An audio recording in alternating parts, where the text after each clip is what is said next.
Hello everyone. आज का topic जो हम लोग डिस्कस करने वाले हैं वो है सॉल्वेंट एक्सट्रैक्शन।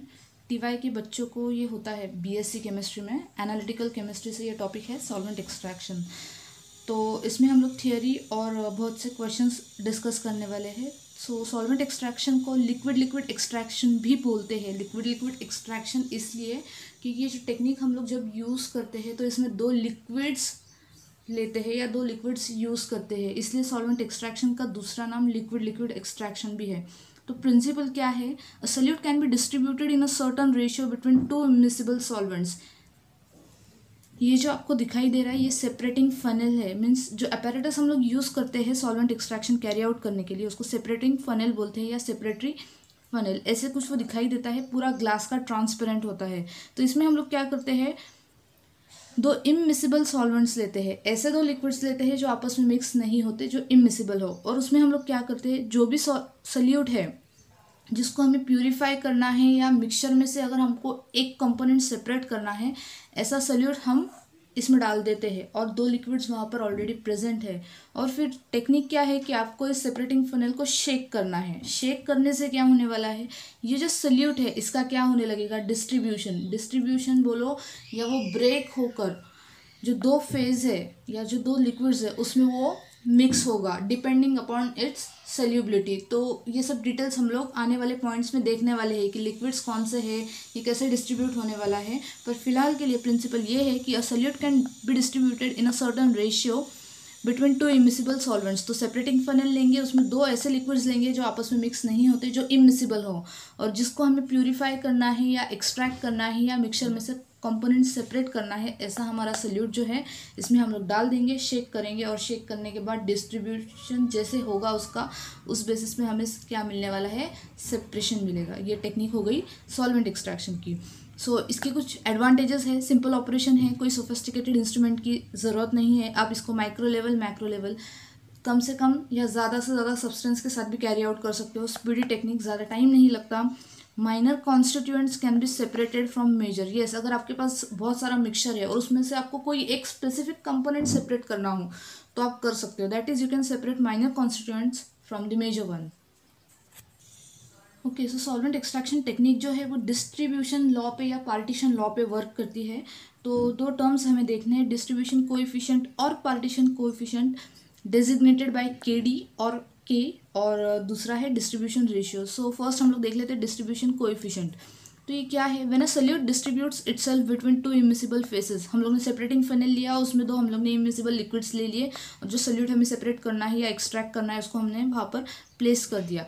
तो अब क्या बोल रहे हैं कि अगर ये जो दोनों लिक्विड्स है वो एक दूसरे के साथ इक्विलिब्रियम में है, तो इक्विलिब्रियम स्टेट पर क्या होने वाला है, ये जो सॉल्यूट है वो जब इन दोनों के कांटेक्ट में आएगा तो थोड़ा बहुत वो एक लिक्विड में सोल्यूबल होने वाला है और थोड़ा बहुत वो दूसरे लिक्विड में सोल्यूबल होने वाला है। तो वो जो रेशियो है उसका सोल्यूबिलिटी का, the ratio of concentration of substance in two phases is constant at constant temperature. So KD is concentration, brackets हम लोग ने लगा दिए। सो कॉन्सेंट्रेशन उसका फर्स्ट फेज में और कॉन्सेंट्रेशन उसका सेकेंड फेज में, जो दो लिक्विड्स हम लोग ने यूज़ किए हैं वो, ये रेशियो कैसे रहने वाला है, कांस्टेंट उस टेम्परेचर पे, मतलब वो जो कोई कांस्टेंट टेम्परेचर पे हम लोग ने कैरी आउट किया है वो प्रोसेस, दैट।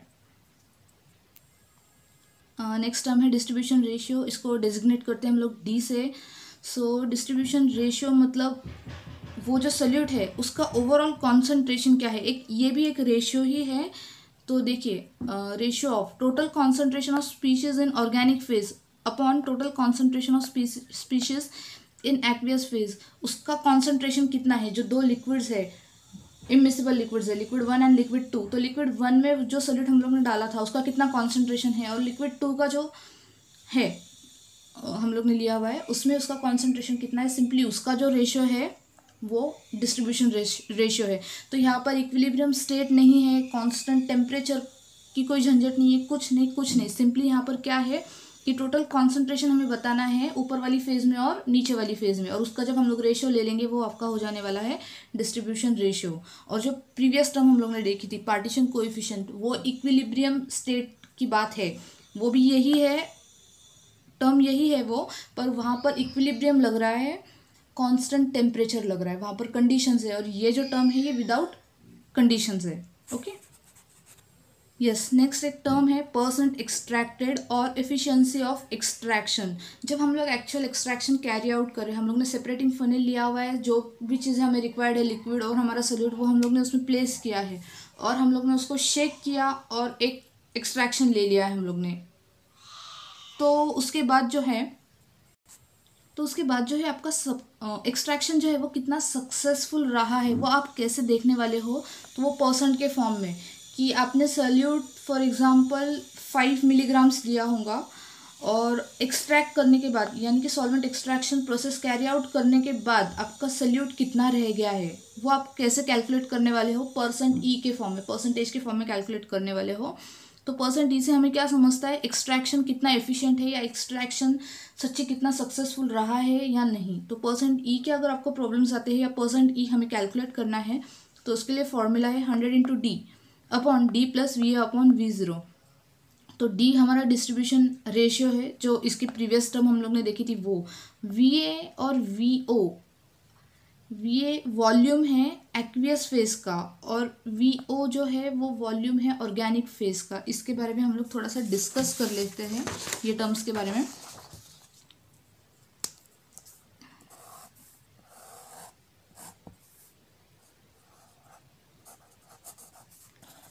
ये हुआ हमारा सेपरेटिंग फनल जिसमें हम लोग कैरी आउट करने वाले हैं सॉल्वेंट एक्सट्रैक्शन। तो टेक्निक के हिसाब से हम लोग क्या करने वाले हैं, दो लिक्विड्स लेने वाले। ओके, ये दो लिक्विड्स मैंने ले लिए। लिक्विड्स कैसे होना चाहिए, इमिसिबल। तो दो लिक्विड्स हम लोग कौन से लेने वाले हैं, एक लेंगे ऑर्गेनिक लिक्विड, एक लेंगे इनऑर्गेनिक लिक्विड। ऑर्गेनिक और इनऑर्गेनिक लिक्विड क्यों लेंगे, क्योंकि उनका क्राइटेरिया क्या है, इमिसिबल लिक्विड्स चाहिए। तो बेस्ट ऑर्गेनिक और इनऑर्गेनिक मिक्स तो होने वाले हैं नहीं, मतलब वो हुए इमिसिबल या इनसोल्यूबल। सो इसलिए हम लोग लेने वाले हैं इनऑर्गेनिक और ऑर्गेनिक। तो ऑर्गेनिक में अपने पास वाइड वेराइटी है, वाइड चॉइस है लिक्विड्स के लिए। इनऑर्गेनिक में सबसे बेस्ट सॉल्वेंट रहेगा वाटर। वाटर चीप है, रेडिली अवेलेबल है और वाटर में आने के बाद साइड रिएक्शंस कुछ होने वाली नहीं है। सो इसलिए इनऑर्गेनिक में तो हम लोग वाटर यूज़ करने वाले हैं। सो एक फेज़ हमारी हुई एक्वियस या वाटर और दूसरी जो है वो है ऑर्गेनिक। तो ऐसे दो लिक्विड्स हम लोग यहाँ पर लेने वाले हैं। तो जो वाटर है, वाटर की डेंसिटी ज़्यादा है ऑर्गेनिक से, तो वाटर जो है वो लोअर लेयर पे रहेगी। ये हो गई एक्वियस लेयर और ऊपर वाली जो लेयर है वो ऑब्वियसली ऑर्गेनिक। आप कोई भी ऑर्गेनिक लिक्विड ले लो वो फ्लोट ही होने वाला है वाटर पे। सो ऊपर वाली लेयर ऑर्गेनिक और नीचे वाली लेयर जो है वो एक्वियस लेयर है। ऐसा कुछ ये सेटअप होता है या ऐसे कुछ ये प्रोसीजर होती है। और इन बिटवीन इसमें हम क्या करते हैं, ये हमारा मिक्सचर है। फॉर एग्जांपल इसमें ए प्लस बी ऐसे कॉम्पोनेंट्स है और हम लोग को क्या करना है, इन लोग को सेपरेट करना है। हम इसमें डाल देंगे ओके, ऑर्गेनिक और वाटर के बीच में हम लोग डाल देंगे और इसको शेक करेंगे। तो सपोज ए जो है वो एक्वियस लेयर में सोल्यूबल है और बी जो है वो ऑर्गेनिक लेयर में सोल्यूबल है। तो शेक करने से क्या होने वाला है, बी कहाँ पर चला जाएगा, ऑर्गेनिक में जाने वाला है और ए जो है क्योंकि वो एक्वियस फेज में सोल्यूबल है तो वो एक्वियस फेज में चला जाएगा। ये हुई ओवरऑल टेक्निक हम लोग कैसे कैरी आउट करते हैं सॉल्वेंट एक्सट्रैक्शन की। तो परसेंट ई जो है हमारा वो दो फैक्टर्स पे डिपेंड है। दो फैक्टर्स कौन से हैं, डी और ये जो रेशियो है V A upon we zero का। So percent E increases with increasing value of D. जैसे ही डिस्ट्रीब्यूशन रेशियो की वैल्यू बढ़ेगी 1 2 3 4 5 6 एंड सो ऑन, तो क्या होने वाला है, परसेंट ई की भी वैल्यू इंक्रीज होगी। Next, percent E increases with decreasing value of v upon we zero. तो ये जो वॉल्यूम है, एक्वियस लेयर हम लोग ने कितनी ली है 5 ml फॉर एग्जांपल, और वी ज़ीरो या वी ओ ऑर्गेनिक लिक्विड हम लोग ने कितना लिया है, फॉर एग्जांपल 10 अगर हम लोग लेते हैं 10:5 वगैरह। ये जो रेशियो है वी अपॉन वी ओ का, ये जैसे डिक्रीज होगा, जितना कम वॉल्यूम हम लोग लेंगे, जितना कम वॉल्यूम रेशियो हम लोग लेंगे, उतना अपना परसेंट ई क्या होने वाला है, ज़्यादा होने वाला है। इस नेक्स्ट टर्म है मल्टीपल एक्सट्रैक्शन। तो एक बार हम लोग ने सेटअप रेडी कर लिया, एक बार हम लोग ने शेक किया, उसको थोड़ा स्टेबल होने दिया और जो दोनों लिक्विड्स है वो एक दूसरे से हम लोग ने क्या कर लिए, सेपरेट कर लिए। और अगर सपोज आपका जो सोल्यूट है वो ऑर्गेनिक लिक्विड में होगा तो हम लोग ऑर्गेनिक लिक्विड को इवेपोरेट कर देंगे, जिससे कि क्या होगा, हमारा जो सोल्यूट है वो हम लोग को सॉलिड फॉर्म में आइसोलेट हो जाएगा। ये हो गई सिंगल स्टेप। पर ज़रूरी नहीं है कि एक ही बार शेक करने से आपका जो सल्यूट है जिसमें ए और बी कंपोनेंट्स है वो सेपरेट हो गए हो। तो आपको क्या करना पड़ता है, ये जो प्रोसीजर है ये आपको बार बार रिपीट करना पड़ती है। तो इसको हम लोग बोलते हैं मल्टीपल एक्सट्रैक्शन। जितने बार आप लोग ये प्रोसेस रिपीट करोगे उतना आपको प्रोडक्ट या आपका जो सेपरेटेड कंपोनेंट है वो ज़्यादा आइसोलेट होगा। सिंगल स्टेप में आपको इतना असर नहीं मिलेगा। जितने ज़्यादा नंबर ऑफ टाइम्स आप लोग ये प्रोसेस रिपीट करोगे उतने ज़्यादा आपको क्या मिलेगी, प्रोडक्ट आपको आइसोलेट होगा या सेपरेशन जो है वो आपको ज़्यादा बेटर मिलेगा। सो मल्टीपल एक्सट्रैक्शन का ये फॉर्मूला है। तो ये जो WN है ये क्या है, अनएक्सट्रैक्टेड क्वांटिटी। WA जो है वो initial quantity, VAD into VO plus VA is to N। N है नंबर ऑफ एक्सट्रैक्शंस, एक बार किया, 2 बार किया, 3 बार किया, दैट वो आपको रेस कर लोगे। D is your distribution ratio. VA volume of aqueous phase, water कितना लिया है, and VO is volume of organic phase, organic liquid हम लोग ने कितना लिया है। इनिशियल क्वांटिटी, जब हम लोग सॉल्वेंट एक्सट्रैक्शन स्टार्ट करते हैं तो उसको वे कर लेंगे, that becomes your initial quantity. या आपको पता होगा 5 ग्राम है, 10 ग्राम है, that is your VA। Okay, और आपको इससे क्या मिलता है, WN, दैट इज अनएक्सट्रैक्टेड। तो जैसे जैसे आपका ये N बढ़ेगा अनएक्सट्रैक्टेड पार्ट कम रहेगा। ओके, नेक्स्ट पॉइंट है सेपरेशन फैक्टर और सेपरेशन एफिशिएंसी। तो ये टर्म कब यूज़ होती है, अगर अपने पास कंपोनेंट A और B है, एक मिक्सचर है जिसमें A और B है, हम लोग को क्या करना है, A सेपरेट करना है पूरी तरह से। ओके, प्योरेस्ट फॉर्म में हम लोग को सेपरेट करना है सॉल्वेंट एक्सट्रैक्शन टेक्निक यूज़ करके। पर अगर A और B जो है उनकी सल्यूबिलिटी में ज़्यादा डिफरेंस नहीं है, सल्यूबिलिटी में ज़्यादा डिफरेंस नहीं है, मतलब A जितना सल्यूबल होता है वाटर में उतना ही B भी हो रहा है, या A जितना सल्यूबल होता है ऑर्गेनिक लिक्विड में उतना B भी हो रहा है, तो हम लोग को सेपरेशन में प्रॉब्लम आने वाला है। तो वो जो फैक्टर है या वो जो डिफरेंस इन सल्यूबिलिटी है A और B के, उसको हम लोग बोलेंगे सेपरेशन फैक्टर। A और B की सल्यूबिलिटी में बहुत ज़्यादा डिफरेंस होना चाहिए, तो ही आपकी सॉल्वेंट एक्सट्रैक्शन टेक्निक यहाँ पर वर्क करेगी। ओके, जितना ज़्यादा डिफरेंस उतनी ज़्यादा सॉल्वेंट एक्सट्रैक्शन की टेक्निक वहाँ पर वर्क करेंगी। या तो A और B के अगर आसपास ही है, बहुत पास में है सल्यूबिलिटीज़, तो शायद ये टेक्निक डिफ़िकल्ट हो सकती है या आपको सेपरेशन नहीं मिले। A अगर पूरा सेपरेट हो भी रहा है तो उसके साथ कुछ अमाउंट में B भी सेपरेट हो रहा है, तो वहाँ पर B हो गई इम्प्योरिटी। ओके, सो यहाँ पर टेक्निक हमारी क्या हो रही है, फेल हो रही है। So solvent extraction technique properly carry out होने के लिए जो मिक्सचर के अंदर के कंपोनेंट्स है उनके सल्यूबिलिटीज़ में लार्ज डिफरेंस होना बहुत ज़्यादा ज़रूरी है। तो वही लार्ज डिफरेंस जो है उसको हम लोग सेपरेशन फैक्टर बोलते हैं, denoted by beta, and it's formula is KDA, distribution coefficient of A upon distribution coefficient of B। और अगर आपको डिस्ट्रीब्यूशन कोएफिशिएंट नहीं दिया है, डिस्ट्रीब्यूशन रेशियो दिया है, तो आप DA अपॉन DB यूज़ कर सकते हो। यस, नेक्स्ट है हमारा चॉइस ऑफ सॉल्वेंट। तो 2 इमिसिबल लिक्विड्स हम लोग यूज़ करते हैं या 2 इमिसिबल सॉल्वेंट्स हम लोग यूज़ करते हैं। उसमें से एक हम लोग ने देखा कि वाटर लेने वाले हैं, जो दूसरा है ऑर्गेनिक में जैसे हम लोग ने डिस्कस किया कि बहुत वाइड वेराइटी है चॉइस के लिए, आप ये भी ले सकते हो, वो भी ले सकते हो, वो भी ले सकते हो, बहुत सारे ले सकते हो। पर क्या चॉइस होना चाहिए सॉल्वेंट एक्सट्रैक्शन के लिए, वो हम लोग देख लेते हैं। So your organic liquid should have high distribution ratio for solute and low distribution ratio for impurities. Yes, अगर आप प्यूरिफिकेशन के लिए यूज़ कर रहे हो solute solvent extraction टेक्निक, तो आपके solute को ज़्यादा डिजोल्व करके लेना चाहिए ऑर्गेनिक लिक्विड में, ना कि इम्प्योरिटीज़ को। अगर आपका ऑर्गेनिक लिक्विड इम्प्योरिटीज़ को ज़्यादा डिजोल्व करके लेने लगा तो आपकी सॉल्वेंट एक्सट्रैक्शन टेक्निक फेल होने वाली है, क्योंकि आपको तो सल्यूट प्यूरिफाई करना है, ना कि आपको इम्प्योरिटीज़ उसमें से आइसोलेट करने हैं। Okay, so you should have, or the organic liquid should have high distribution ratio for solute. Low solubility in aqueous phase. Yes, organic liquid और जो aqueous phase है वो आपस में मिक्स नहीं होना चाहिए, उसकी solubility लो होना चाहिए aqueous phase में, क्योंकि अगर वो आपस में मिक्स होने लगे तो उसका रिजल्ट इमल्शन वहाँ पर फॉर्म होने वाला है। वो लिक्विड लेयर्स जो है वो सेपरेट नहीं रहेंगे, एक दूसरे में मिक्स होने लगेंगे। लो विस्कोसिटी मतलब स्टिकी नेचर जो है ऑर्गेनिक लिक्विड का वो कम चाहिए। क्यों कम चाहिए, क्योंकि जब हम लोग finally solvent extraction technique shake करके रेस्ट कर देते हैं उस सॉल्वेंट सेपरेटिंग फनल को, तो उसके बाद हम लोग क्या करते हैं, जब दोनों लिक्विड लेयर्स वापस सेपरेट हो जाते हैं एक दूसरे से, एक एक लेयर हम लोग निकाल लेते हैं अलग अलग बीकर्स में। ओके। और अगर आपका ऑर्गेनिक जो है वो ज़्यादा विस्कस है या ज़्यादा थिक है और आपका जो सल्यूट है वो ऑर्गेनिक लेयर में ही है, तो आपका सल्यूट वहाँ पर स्टिक होकर बैठेगा, एडहेयर होकर बैठेगा, तो वो हमें नहीं चाहिए। तो विस्कोसिटी ही लो होगी basically. For example ether, viscosity नहीं उसकी लो है बहुत, तो वो बहुत फेमस ऑर्गेनिक लिक्विड है जो सॉल्वेंट एक्सट्रैक्शन में यूज़ किया जाता है।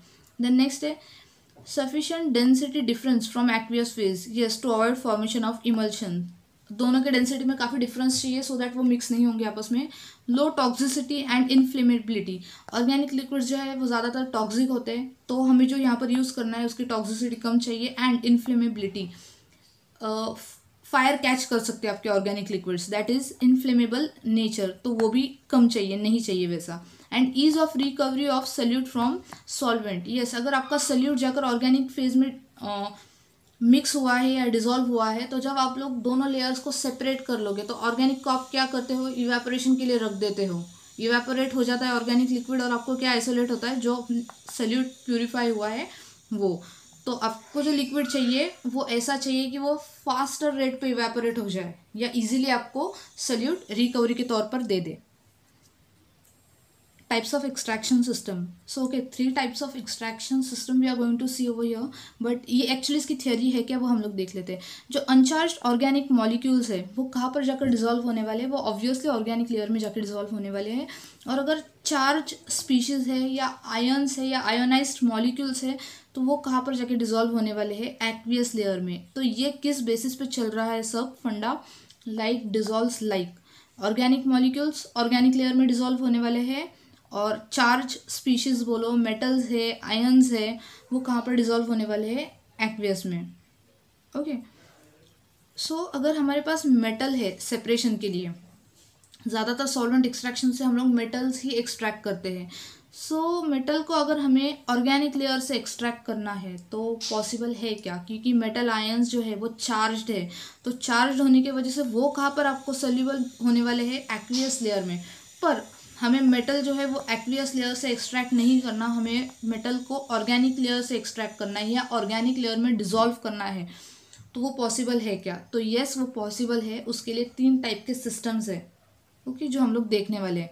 ऐसे सिस्टम्स है जो क्या करेंगे, मेटल की सोल्यूबिलिटी ऑर्गेनिक लेयर में ज़्यादा बढ़ा देंगे और वहाँ से हम लोग उसको इजीली आइसोलेट कर लेंगे। सो फर्स्ट सिस्टम है आयन एसोसिएशन कॉम्प्लेक्स। यहाँ पर हम लोग क्या करते हैं, मेटल आयन जो कि एक्वियस फेज में सोल्यूबल होने वाला है, पर हमको उसे एक्वियस फेज से नहीं एक्सट्रैक्ट करना है, उसको ऑर्गेनिक फेज से एक्सट्रैक्ट करना है। तो ऐसे केसेस में क्या करेंगे, मेटल आयन को हम लोग एक बल्की मॉलिक्यूल में इंसर्ट कर देंगे और वो बल्की मॉलिक्यूल पे जो भी चार्ज हो उसका अपोजिट जो चार्ज है उसके साथ हम लोग उसको पेयर कर देंगे। तो वहाँ पर क्या फॉर्म होने वाला है, आयन पेयर। ऐसे इंडिविजुअल मेटल पॉजिटिवली चार्ज है, जब हम उसको बल्कि किसी मॉलिक्यूल में डालेंगे तब भी उस पर कुछ चार्ज होने वाला है, और उसके ऑपोजिट चार्ज के साथ जब हम उसको पेयर करेंगे तो ओवरऑल मॉलिक्यूल क्या होने वाला है, न्यूट्रल। तो जब अनचार्ज या न्यूट्रल स्पीशीज है तो वो तो ऑब्वियसली एक्वियस या वाटर में डिजोल्व नहीं होने वाली है, तो वो जाकर कहाँ पर डिजोल्व होंगी, ऑर्गेनिक लेयर में।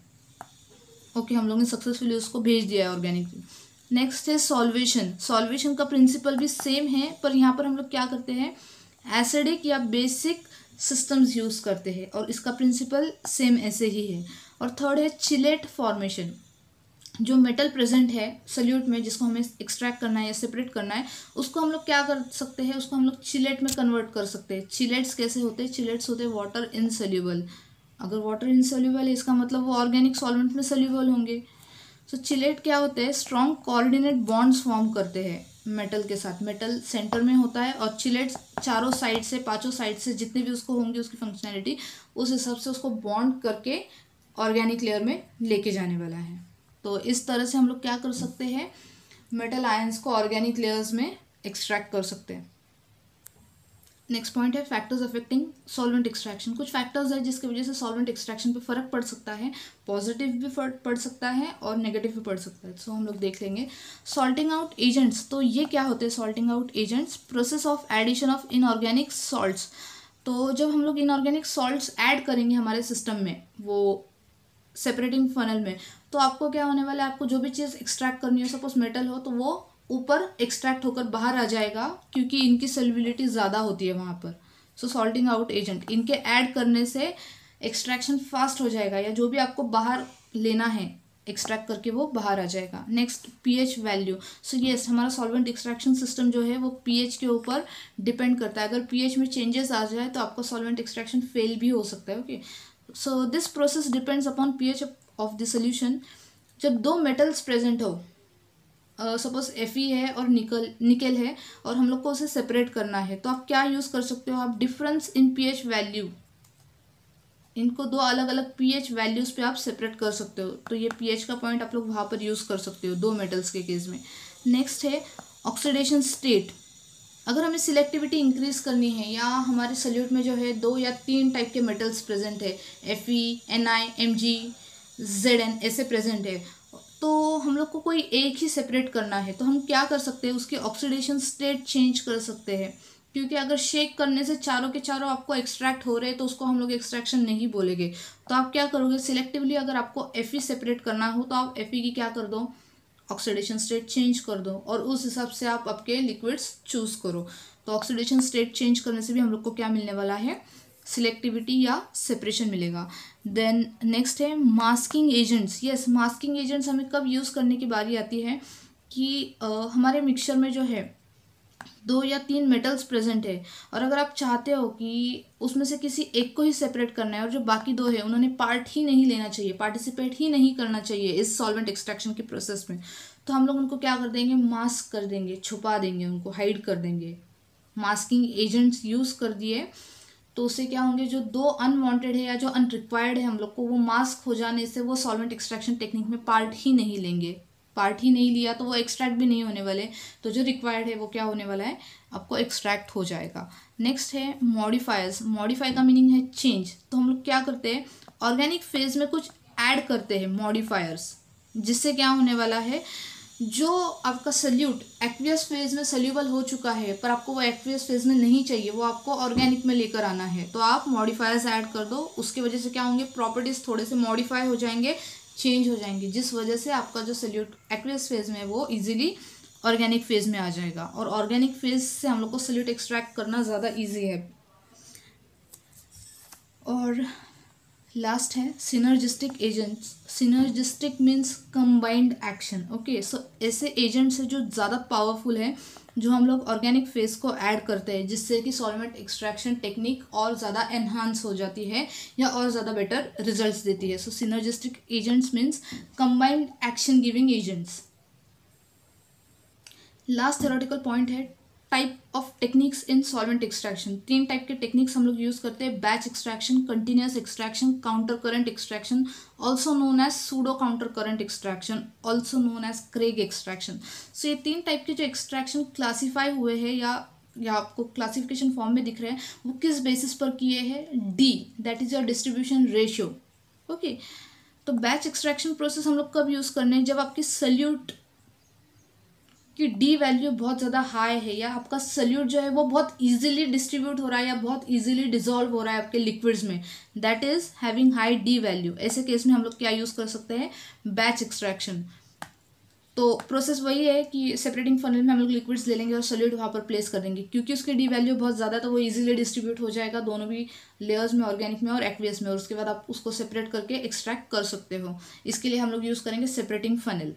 ओके, जो नेक्स्ट टेक्निक है कंटिन्यूस एक्सट्रैक्शन, वो कब यूज़ करेंगे, जब आपका डिस्ट्रीब्यूशन रेशियो बहुत ही लो है, आपका सल्यूट जो है वो इजीली डिस्ट्रीब्यूट नहीं हो रहा है, या वो इजीली डिजॉल्व भी नहीं हो रहा है दोनों लिक्विड्स में, ऑर्गेनिक में भी नहीं और एक्वियस में भी नहीं। तो ऐसे केस में हम लोग को कंटिन्यूस एक्सट्रैक्शन यूज़ करना पड़ेगा।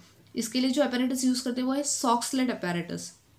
और जो आपका थर्ड है काउंटर करंट एक्सट्रैक्शन, ये कब यूज़ करेंगे, जब आप के मिक्सचर में 2 सल्यूट्स प्रेजेंट हो और जो दोनों का डिस्ट्रीब्यूशन रेशियो है वो अप्रॉक्सीमेटली सेम ही है। अगर सेम है तो आप कितने भी बार शेक करो वो दोनों साथ में ही एक्सट्रैक्ट होने वाले हैं, तो वहाँ पर वो टेक्निक्स वर्क नहीं करेंगी, ये वाली दोनों। तो ऐसे केस में हम लोग क्या करते हैं, 2 इमिसिबल लिक्विड्स लेते हैं और उनको ऑपोजिट डायरेक्शन में फ्लो होने लगाते हैं। तो ऑपोजिट डायरेक्शन में फ्लो जब वो होते हैं, उसके इन बिटवीन हम लोग क्या करते हैं, हमारा सल्यूट प्लेस कर देते हैं। तो एक लिक्विड जाएगा राइट साइड, एक लिक्विड जाएगा लेफ्ट साइड, और इन बिटवीन क्या है हमारा सल्यूट। तो ऐसे तौर पर वो क्या करेंगे, अपने साथ अलग अलग जो सल्यूबल है जहाँ पर, उसको लेकर जाएंगे साथ में। और वो सेपरेशन हमें वहाँ पर मिलने वाला है। तो काउंटर करंट को हम लोग क्रेग एक्सट्रैक्शन भी बोलते हैं या सूडो काउंटर करंट भी बोलते हैं। इसके लिए जो अपैरेटस हम लोग यूज़ करते हैं that are your Craig tubes. Okay, so yes we are starting with the questions. So देख लेते हैं। First, the process of extraction is more complete if it is carried out once, thrice, twice और number of times. So जितने ज़्यादा बार आप extraction carry out करोगे उतनी ज़्यादा वो कंप्लीट होगी। Number of times is the right answer.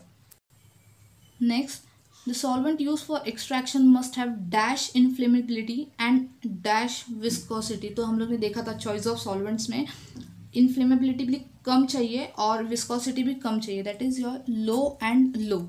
So next question is the solvent should have dash solubility in aqueous phase. So solvent की सल्यूबिलिटी एक्वियस फेज में, सॉल्वेंट यानी ऑर्गेनिक लिक्विड के बारे में वो लोग बात कर रहे हैं। ऑर्गेनिक लिक्विड की सल्यूबिलिटी एक्वियस फेज में कैसे चाहिए, वाटर में कैसे चाहिए, तो कम चाहिए, लो चाहिए। Fourth one, there should be dash distribution ratio for solute and dash distribution ratio for undesirable impurities. तो येस, आपके जो लिक्विड्स है उन्होंने कैसा डिस्ट्रीब्यूशन रेशियो देना चाहिए, या सल्यूट के लिए ज़्यादा देना चाहिए और इम्प्योरिटीज़ के लिए कम देना चाहिए। That is your high distribution ratio for solute and low distribution ratio for impurities. Next one is continuous extraction is used when the distribution ratio is. अभी लास्ट पॉइंट हम लोग ने देखा था कि कंटिन्यूस एक्सट्रैक्शन हम लोग कब यूज़ करते हैं, जब आपका डी डिस्ट्रीब्यूशन रेशियो की वैल्यू कम हो। So answer is b, low. Okay, next one, a solvent extraction in which two dash liquids move in opposite direction in continuous contact with each other। इसके आगे का पार्ट क्वेश्चन में से missing है, पर ये आपको याद आ गया होगा कि लास्ट जो हम लोग ने देखा है क्रेग एक्सट्रैक्शन, वहाँ पर दो इममिसिबल लिक्विड्स होते हैं। Okay, solvent extraction in which two immiscible liquids move in opposite direction.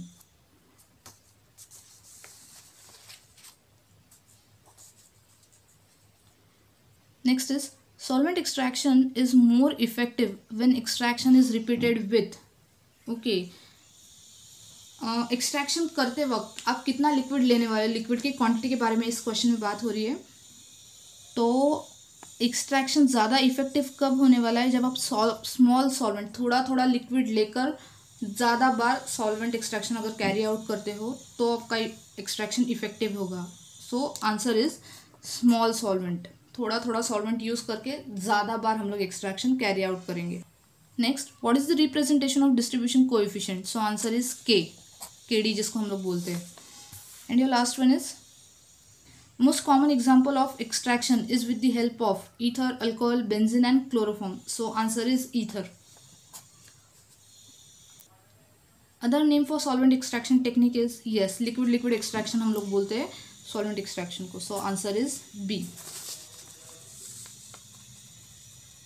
Okay, next is solvent extraction is based on the relative dash of two liquids। solvent extraction एक physical technique है, मतलब यहाँ पर कोई भी chemical changes नहीं हो रहे और ये जो आपको सब ऑप्शन दिए सभी physical properties है। तो इसमें से solvent extraction technique किस चीज़ पर डिपेंड करती है, सल्यूबिलिटीज़ पर, कैसे सल्यूट कैसे सल्यूबल हो रहा है या कैसे डिजॉल्व हो रहा है दोनों लिक्विड्स में, depending on that. Okay, next, which plays a deciding role in the choices of solvents in liquid extraction process। जब आप सॉल्वेंट चूज़ कर रहे हो, ऑर्गेनिक वाले की बात हो रही है यहाँ पर, तो आप क्या चीज़ दिमाग में रखने वाले हो, डिस्ट्रीब्यूशन और partition coefficient, distribution ratio, both और नन। सो इसका आंसर है कि आप के डी भी ध्यान में रखने वाले हो और आप डी भी ध्यान में रखोगे। ये दोनों भी फैक्टर्स आप ध्यान में रखोगे और फिर ही आप आपका सॉल्वेंट चॉइस करने वाले हो। So answer is c, both.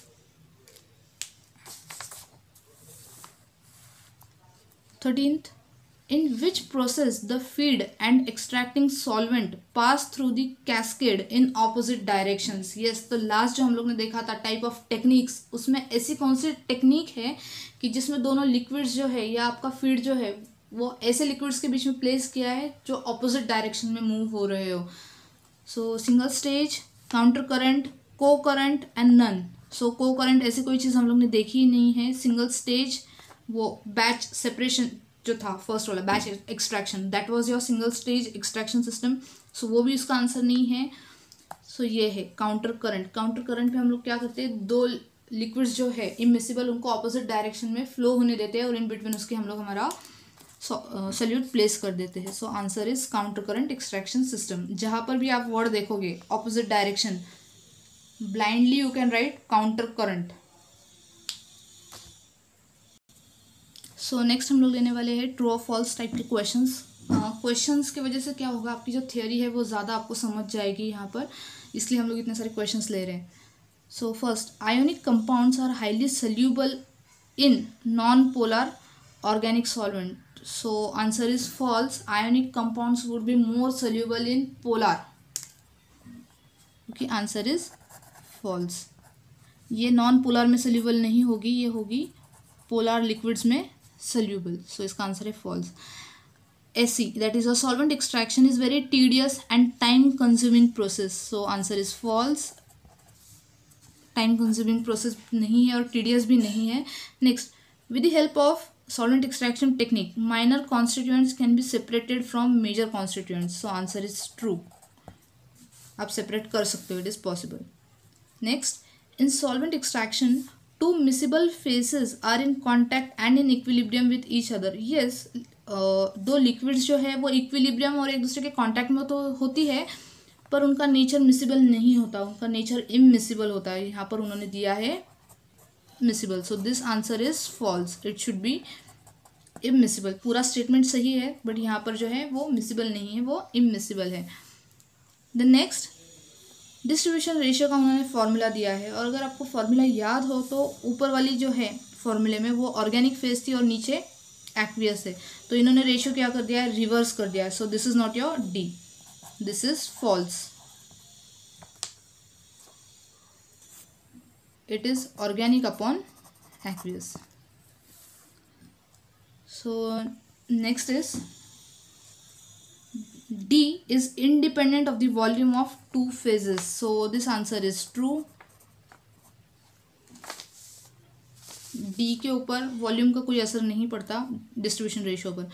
Next है percent can be related to efficiency of extraction. So this is true. जब हम लोग वो पॉइंट देख रहे थे परसेंट ई का, परसेंट एक्सट्रैक्टेड था, उसके आगे हम लोग ने ब्रैकेट में लिखा था efficiency of extraction. So that is true. Next, percent E increases with decrease in the value of d. So this is false. Increases with increase in the value of D, जैसे आपका D बढ़ेगा वैसे आपका percent ई भी बढ़ने वाला है, तो ये स्टेटमेंट हुआ फॉल्स। परसेंट ई, नेक्स्ट है percent E increases rapidly with increasing value of v upon v zero. So again this is false, ये रिवर्स था। परसेंट ई, जितना आपका ये वॉल्यूम बढ़ेगा उतना आपका परसेंट ई डिक्रीज होने वाला है। So this should be decrease.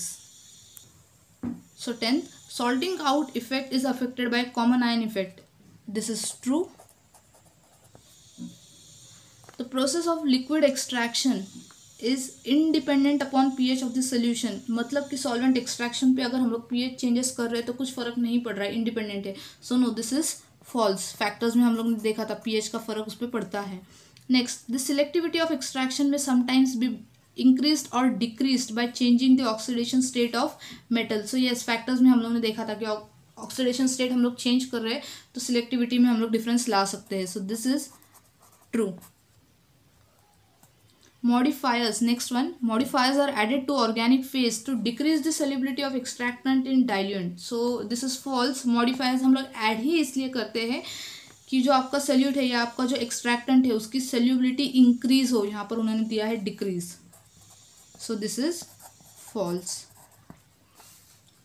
Next, due to addition of synergistic agents to the organic phase, efficiency of extraction increases. So this answer is true. Synergistic या combined action वाले agents हम लोग वहाँ पर add करते हैं और extraction की efficiency क्या करते हैं, increase करते हैं।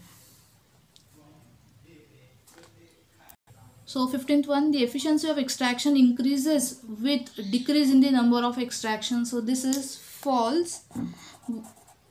Question का मतलब है कि जितने ज़्यादा बार आप एक्सट्रैक्शन कैरी आउट करोगे उतनी आपकी एफिशिएंसी कम होगी। तो नहीं, जितने ज़्यादा बार एक्सट्रैक्शन करोगे, जितने ज़्यादा बार आप शेक करोगे आइसोलेट करोगे, शेक करोगे आइसोलेट करोगे, तो आपको ज़्यादा से ज़्यादा सल्यूट जो है वो एक्सट्रैक्ट होने वाला है. So it will not decrease the efficiency, in fact it will increase the efficiency of extraction. So next one is the selectivity of extractions can be achieved by addition of suitable masking agent. True, factors में हम लोग ने देखा था कि अगर 2, 3 या 4 metals या कंपोनेंट्स वहाँ पर प्रेजेंट है और अगर आप चाहते हो कि किसी एक को ही सिलेक्टिवली सेपरेट करना है, बाकी के आपको नहीं चाहिए, तो वो केस में आप सिलेक्टिविटी अप्लाई कर सकते हो मास्किंग एजेंट्स यूज़ करके. Then next is batch extraction is carried out with the help of separating funnel. Yes, it is true. And 18th one is continuous extraction method is used for extraction of solutes which have high value of D. So this is false. Continuous extraction तब use करते हैं जब D की value बहुत ही ज़्यादा लो हो. And the last question, countercurrent extraction method is useful when two solutes have different values of D. So this answer is false. Countercurrent technique हम लोग तब यूज़ करते हैं जब आपके कंपोनेंट्स की D वैल्यू या डिस्ट्रीब्यूशन रेशियो वैल्यू काफ़ी सिमिलर हो या आसपास हो. So okay, done with this topic.